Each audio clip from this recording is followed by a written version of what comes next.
YouTube. What is up, you guys? I am trying to get this office together, so if you can bear with me just a little bit longer, I promise you guys will love the results once I am finished. I am also going to be live over here on YouTube, so I'm trying to get my camera angle and everything together so that I can get started. My son went to go grab my notebook, and I don't know where he at and like what's taking him so long, but all right. Chair got the hydraulics. Excuse this mess back here. It's inside of the black and white binder that's upstairs. You know, when you go in the classroom, it's a black and white binder. It's the fat one that has all of the school stuff in it. If you or just bring me the whole book, because the notebook is inside of it. That's I catch myself sometimes jotting down notes, and so the notes for my class, and sometimes the notes for my speaking. I just kind of jotted down, and I'm like, why am I like this? You know. So I just got me like another notebook that I can keep better track. I got this notebook from Walmart. It was like $1.87, but I can keep better track of my thoughts throughout the day. I literally try to keep a notebook with me all the time because I have millions and millions and millions of ideas running through my head. Yeah, so if you drop in, please say hello. I've had a tiring day. I went and where do I begin? First off, where's my coffee? I didn't get to finish drinking my cup of coffee this morning. I had to go through clothes and wash. So washed clothes, made up school homework for the children. I ended up in the process of all of this injuring my back, re-injuring my back again. So I'm in a lot of pain right now. I am, but I didn't want to miss y'all because I missed y'all yesterday. I had the grocery shop, so I wasn't able to jump on. And my notebook isn't in here either. Awesome. So, oh my goodness, my notebook isn't in here either. Where on earth could the notebook be? Where's my notebook? That is wild. It's looking like I'm going to be doing this off the dome. Because I don't know where my notebook is at, and that's crazy. What did I do with it? Well, I'm in the process of, y'all, I took those braids out, so. Hey sis, I took those braids out. I'm trying to give people a little bit more time to get on because it's just now 5 o'clock. So I thank you guys so much for joining me. Hey YouTube, I'm streaming with my YouTube subscribers, and I'm also streaming here on Facebook. We do this every night. I've been trying to do this every night until my event. T-shirts just came in, sweatshirts just came in, merch just came in. I'm ecstatic. I cannot wait to show y'all. But I didn't want to bring that stuff on tonight. It's because I wanted to have it uploaded and on the site before I share it with y'all. And then y'all be like, oh, I want to get that. Because it's limited for right now until I get more merch in. Because I'm trying to like find room for it in here. I don't want to have too much stuff. I don't want to have like too much stuff because I already have a lot going on. But yes. We are here tonight to talk about people pleasing. Okay, so it's 5:01. So I'm going to jump right in and actually get started about people pleasing because I didn't think that it was people pleasing. And I think some of us sometimes we just think, oh, I'm just a nice person. You know, like, or oh, I'm just being helpful. Or oh, I'm just giving, you know. Because God does tell us to give, you know. That's something that's like a basis for us really as a Muslim or as a Christian. Pretty much any religion, you know, we're taught to give, you know, charity is good, and all of these things that we base around. So I can say growing up in the church and learning different things about charity and why giving, and you know, it's better to give than receive. That's a very toxic mindset, by the way, but and I say the reason why I say it's a toxic mindset to have because on the giving end, if you have nothing for you, right? If you have nothing to absolutely give yourself, how on earth can you be good for anyone else? I'm sorry, this ring light is like right in my glasses. I hope that isn't annoying y'all as much as it annoy me. But how can we give, you know? And in all actuality, you can't pour from an empty cup. If there's nothing inside the cup, the last thing you got to actually give out of the drink is the dang cup. And if you give so much of yourself, then how can that even be justice to like ourselves, you know? So I found myself at one point, you know, I shared on my Facebook Live. I'll catch YouTube up on what I shared about because I haven't been able to like post this to YouTube or anything. But I shared this on my live that you actually can't. But I think so I left off talking about, you know, when I was 20 years old, I found out I was pregnant at 19. I was stable. I had my own apartment with my boyfriend at the time, which is now my husband. But I had my apartment, and you know, I had been living there for a year. You know, I think I went through one job, and then the second job was the job that you know I was at. And so my employer, he was like a black-owned business. I really believed in him. He needed me to like assist with his secretary work. I was like an assistant for him. I helped him build his company up, helped him and his partner like to really get a good system going for getting people in the seats, getting like market. So that's where the first time I've ever been introduced to anything with marketing as far as like me being the head over it. Now, I had worked at other stores and different places like that in customer service and retail, but I had never been like the head sole face of the project. You know, like that was never something I had ever been a part of.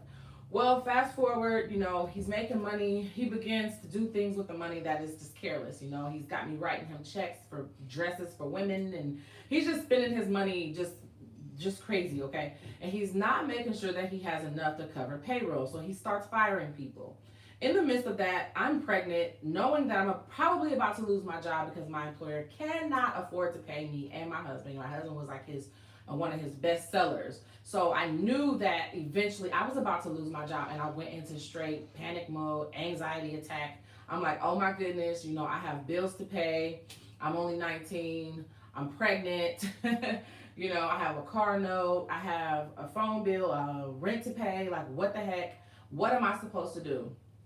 Long story short, we ended up having to give away all of our furniture, everything, and I ended up just letting the apartment go without being evicted. I ended up letting it go. You know, I told my landlord, hey, we're not going to be able to, and you know, he understood. I had to break the lease. There was nothing that I could do. There was no way I could get this money. There was nowhere to get the money from. You know, we were both in the same boat, and the last bit of money that I did have, a couple hundreds of dollars I did have, I had to put that towards my child. You know, so it was one of those things where you just had, it was a decision and a sacrifice that I had to make. It was not, and there was no option around it. So I'm thankful for my grandmother. She was someone who I could rely on, and you know, she took me and my boyfriend at the time and my daughter in, and we were like living in her upstairs, so she was living downstairs. And so for that experience for me, it was like, okay, I'm thinking like I'm gonna be able to bounce back out of this quickly. You know how naive we can be in our 20s, our late teens, early 20s. We think that we're unstoppable. You know, there's nothing that can stop us. Hey, there's nothing that you know can stop us. We're unstoppable. We can do this. There's no reason for you know you to sit back and be like, oh no, I should take more time. You know, like literally, that's how I thought in my teens. Everything was quick. I could have it back, you know, fast. It don't matter. When you bring a child on board, though, life don't work like that because she became my sole focus and why I was doing things, and you know, so I had to think about her a little bit more. And it was frustrating because I'm like, man, every time I get money saved up, something is needed. You know, I need to maybe get my car fixed. It was like I was trying to keep the car fixed. I might have fallen back on my car note, so I had to pay late fees, and it was just so much stress for my little teenage self. I swear to you, I turned 20 after I had her, and I was like, "What am I doing? You know, like what is happening?" And I thank God for my grandmother because she just kept telling me like, "Save your money, save your money, save your money." So eventually, I would save my money to then move out to only live in these apartments. I was so naive. Y'all, we moved out and I was paying $512 for rent at this next spot, and my grandmother was like, "Lord, what is you doing, girl?"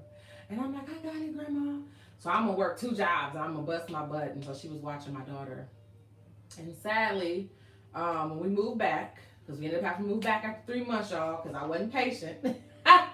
And I did not like where we were staying. We ended up having, it was just bad. It ended up not being the property that it said it was, and it ended up being like the worst spot I could ever move to. It's called Channelwood if you're in Akron. And it was like the worst. You know, I'm paying full market rent to live there. It's $512, and I'm 20 now. So I ended up leaving that apartment and going back to my grandmother. And then shortly after that, she got sick. I was pregnant with my second child. Ooh. So left unpregnant, came back pregnant. So I was pregnant with my second child. And Lord, it was like one of those things where it's like a bad movie. It felt like a bad movie. It felt like the movie just kept going on and on, y'all. So I'm trying to get y'all caught up with the story from Facebook where I shared this post this morning about people pleasing and how you really don't have the option when you're going through things. You know, no one can see that you're really going through something. They really don't care. If you've never been homeless, then you probably wouldn't understand what I'm talking about. But if you've ever just had to rely on someone more than you might have wanted to, it's interesting that when you're going through something, that's when you find out who's really for you. It's not when you're on the up and up and things are great for you that you'll know, oh, you know, this person has my back. It's when you literally are down to your last dollar or your car needs a jump and you can't call them. You can't call anyone. I found a lot of interesting, a lot of relationships that I had, you know, with people ended. And it was something that ended up being so detrimental to my spirit, you know, because it was like, oh, I thought this person was my friend, and I thought that this was my, you know, this was my favorite cousin, and what the heck, you know, what is this, and what's going on? And so I found myself like constantly in a state of just depletion. I was constantly being depleted. I was just constantly like, oh, you know, what am I doing? What am I doing? So I found that it wasn't really that. It was I was in a different space, and maybe I wasn't behaving the same, or maybe they just didn't want to deal with me or deal with what I was going through. Maybe I wasn't acting like myself. And so I found myself then people pleasing a lot. And now I'm like, you know, whatever you say, whatever you need, whatever you want me to do, knowing that I'm dog tired from working, knowing that, you know, I probably don't have it to give, you know, it became now I'm doing things just to have someone around me, doing things just to have a friend, doing things just to be liked, doing things just to feel supported. I ended up having to live with my mother for a short time, and then that was bad, and then I ended up moving in with my in-laws, and that was bad too. And it was like one nightmare after the other, and I could not, and even in that time I was telling my therapist, as I said, I don't know what I was doing wrong and why I couldn't get a job and why God wouldn't spare me. You know, because that was into like dang near almost a year and a half unemployed. And I just couldn't, I was getting to the point where I couldn't even stand the sight of other people. I was so sick and tired of constantly saying yes or apologizing. You know, oh, I'm sorry for leaving this here. Oh, I'm sorry I can't help you today. Oh, I'm sorry. And it just carried in from that trauma of going into survival mode while I was homeless, went from that to after that, I had all types of friendships of just me. Yes. And what do you need help with? And how can I help you?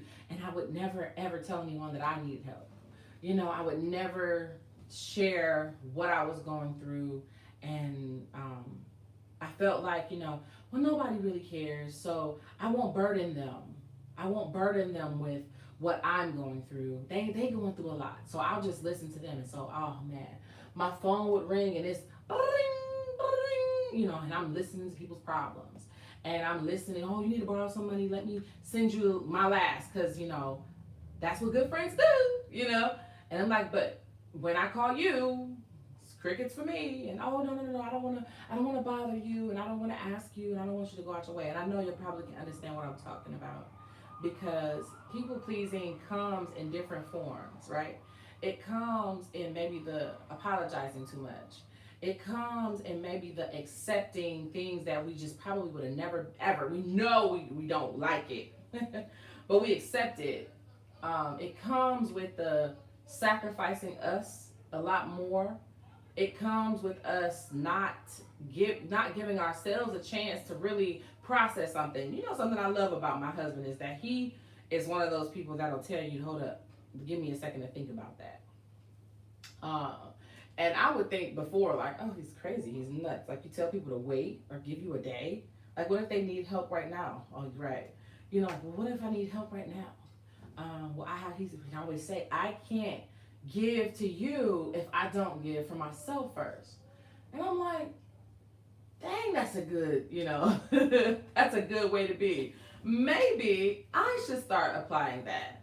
And this was well into almost being together for like 9 years at the time, 10 years, that I really grabbed that. So, because, he's one of those people, like if you call him and ask him to do something, or if he's on his time, he not, he don't play by his time. If you call him or you need him or you're asking him to do something, then that means you need help. And now you have to be patient, right? But I didn't like the feeling that I would feel like, oh man, they're going to get mad at me. you know? I'm like, oh no, they're going to be so mad. I'm not going to do that. Or, oh, they probably won't call anymore. Or, oh, I won't have anybody to go and maybe celebrate my birthday with. Or, oh, I got to think about this. What if I need a ride somewhere? Or, oh, what if I'm constantly, oh, what if I, instead of looking at where I was at, what it was that I was doing, and how toxic that was, because it was almost like manipulation. I saw something and I agreed with it, that people pleasing is like a form of manipulation. You're doing something that you don't want to do, knowing that you don't want to do it, but it's like it gives you a leverage in a way where they like you. You just want to be accepted. You just want to be liked. The harsh truth in that is that if you don't like yourself enough to love yourself, then you are going to be miserable, and no one is going to ever see that. And it's like we want people to see these things about us. We want them to see, hey, I'm in pain. Hey, no, don't ask me. Or, oh, please don't make me have to tell you no. No it's not a bad word. No one has ever died from being told no. We have to learn how to say it and when it's necessary to say.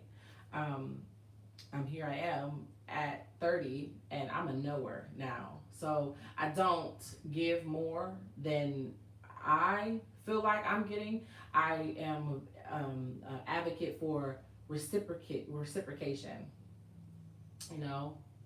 Yes, honey. I'd be like, no, nope. Even to my children, nope. I don't want to think about that right now. Nope.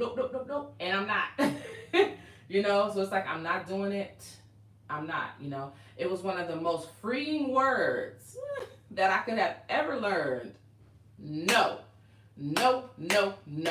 So when you learn to practice self-preservation does not mean you are a selfish person. It does not mean you are not a caring person. It does not mean you aren't someone who, isn't, like likable or anything. Because I used to think that, like, man, I don't want to, But here I am doing it. The hardest part about the word no for me was the reaction, that I was afraid of the reaction that people were going to give me. So I would be all tense and like a little like agitated on the inside. And I would tense up. I would tense up when I even wanted to think of saying no. So I would try to talk myself in my head, that spur of the moment, really fast, try to talk myself out of saying yes, but get afraid. So now I'm like, if I say no, and now I'm going through this battle, and then I found myself just pulling myself back away from the world. I shut myself off completely because I didn't know how to say no. I didn't. For a long time, I did not know how to say no, and I didn't want to hurt anyone's feelings, and I just wanted to be liked. But that is not a reality. That is not real. That is a fake world. No, everybody is not going to like you, okay? A lot of people don't even like themselves. So when you understand that and not everyone is going to like you, stopping, like yourself from being who you are and saying like, hey, if you can, you can. If you can't, you can't. And accepting like, hey, if they move on in life, so what? They weren't that important. It wasn't that important. It wasn't that serious. The relationship for them wasn't that. And it's allowed me to kind of like cut the umbilical cord of toxic attachments to people, because I'm only attached to you because you give me something. You're feeding something. You're feeding an ego. You're feeding a desire. The fight to kill that ego was to accept that these attachments, these people, these relationships are not real. And if they are, me saying no is not going to run them away. It's not going to end our friendship. It's not going to end the relationship. But when I do say no and you vanish, it was the best. It was literally the best thing I could have did for me. So don't be afraid to use the word no. People pleasing is never the way. Do what is best for you.